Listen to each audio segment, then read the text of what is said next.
Let's talk about one of my least favorite things in the world, rules. But rules, when they are concerning Facebook, are actually incredibly useful. And we're going to talk about some of my favorite ways to actually use rules to really make automating your ad sets so much more efficient and simple when you actually start to have a lot of them, right? Because if you have 100 ad sets, it's very difficult to go through all of them individually and say, okay, I want to scale this one 15%. I want to, pause any of them that have my cost per purchase over $5 or things like that. But with rules, you can make that incredibly easy. And so let's talk about how I like to use these. The way that I like to use them is with all active ad sets.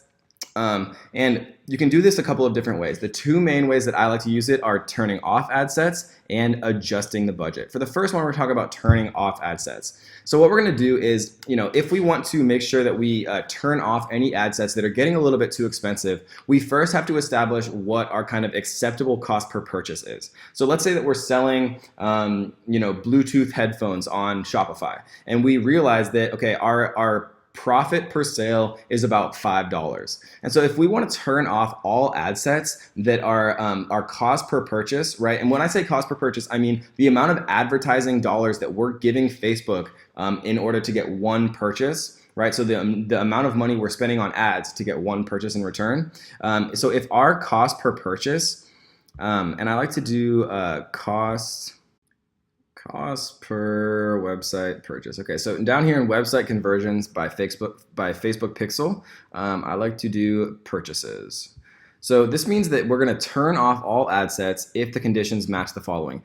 The purchases on the Facebook Pixel is greater than $5, right? So this means that if at any time an ad set is costing more than $5 per purchase, this rule will automatically turn it off. And the best results that I've gotten for time range is actually the running average over the last 3 days. And you can leave the attribution window according to account default. And so yeah, you can notify both yourself on Facebook, and you can also do email if you want. And we're just going to call this one turn off ad sets if cost per purchase is over $5, right? And then we create that. And so let's talk about the other most common way that I like to use rules, and that is actually to increase budget. So let's say that we have, we have to do active ad sets. So let's say that we have an ad set that's performing really well, or we have like 50 ad sets or 100 ad sets or something like that. But we want to raise the daily budget of our ad sets that are performing well. What we're going to do is we are going to, instead of doing turn off all ad sets, we're going to do increase daily budget by. And a common misconception, guys, which is so important to understand, a lot of the other Facebook teachers and people out there are saying that you can raise your budget, your daily budget, by whatever you want, and you'll get the same results, right? So if you're spending $100 a day and you're getting 50 sales, if you then go to $200 a day, you get 100 sales. But that is not how it works at all. You cannot scale proportionally like that. I wish more than anything it was true, because I would raise my budgets to $1 million a day, and then I would be, buying islands and going crazy and doing things like that. But unfortunately, that's not how the real world works. But what we can do, guys, is we can increase our daily budget by between 15 and 30% per day. And you can set a maximum daily budget cap, just so you don't want to turn this on and forget about it, and then all of a sudden it's spending like $1 million a day and you just can't afford that upfront cost. And so I usually like to set it at like $1,000 a day. And if you're a larger company, or you have more ad spend, I've set these as high as $10,000 a day, or even $100,000 a day. So the action frequency, you can set this to the default. And what I like to do again is down in website conversions for Facebook Pixel, we're going to do purchases. And we want to increase the budget if purchases are smaller than $4 per purchase. So this means that if any of our ad sets are getting us purchases for under $4 per purchase, then we want to raise the budget, the daily budget of those ad sets, by 15% every single day, right? And we're gonna do a time range in the last 3 days. And we're gonna set the schedule for daily 12 a.m. Alaska time, which is fine. You can set a custom schedule if you want, but I generally just like to leave it on the default for here. And again, you can set a custom here if you want, but I like to just leave it again on the default.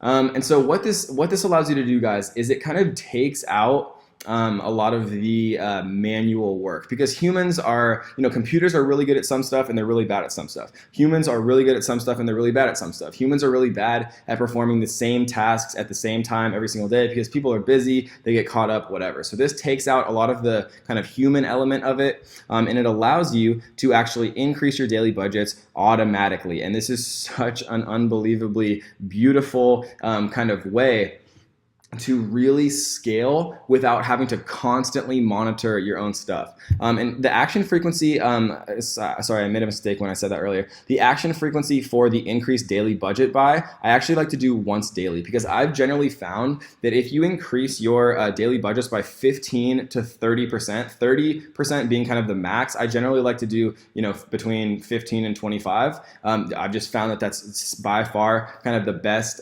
percentage to raise it by. If you do it every 24 hours exactly, right? And this is gonna do it every 24 hours. And the reason we put 3 days here is so it's a running average. Sometimes on the first day it might be super high, the second day it might be super low. And so you wanna kind of have it as an average so that the outliers don't actually cause the rule to fire and turn off your account, your ad sets, even because they might actually be very profitable. So I like to do every 3 days.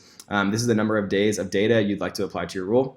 But if you increase the daily budget by 15%, every 24 hours, you're gonna have very, very good results for this particular rule. So that is rules, guys. That's automation rules. That is one of the best ways that you can possibly save yourself so much time, especially if you're running a Facebook ad agency. I had people who didn't know about this who were spending like 20 to 30 hours a week just going through and manually adjusting ad set after ad set for literally hundreds of ad sets for all of their different clients. And I was like, man, you gotta check out these Facebook rules. And they're like, oh my God, Kevin, you've literally saved me 30 hours a week where they can, devote to finding new clients or just relaxing and having a beer on the beach, right? So that is the automation rules, and they are gonna save you so much time and energy. I can't even describe it to you. And learning this stuff the right way from the beginning, guys, you won't even realize how much time you save, which is basically gonna mean that I did my job correctly. But if you did learn this the wrong way, or you've been doing it a different way and you're seeing these, you probably understand how unbelievably beautiful and amazing these automation rules actually allow you to kind of save yourself time. So we just went through a lot. We went through all of the different marketing objectives. We went through automation rules, custom conversions. We talked about when to use which marketing objectives. We talked about dynamic product ads, catalog sales, how important video views are, how to use lead generation campaigns, a ton of different stuff, guys. And so now you should have a really good solid base with a bunch of your own notes, how it applies to your own business, when to use each one. And again, you can come back, you can refer back to these videos whenever you want. Obviously, you're going to have these handy dandy PDFs for as long as you like. And so now you're going to know when to use which marketing objective, which is going to give you kind of the best bang for your buck, the most results for the cheapest price, so you can explode your business, guys. So I hope you enjoyed this one, guys, and let's get to the next.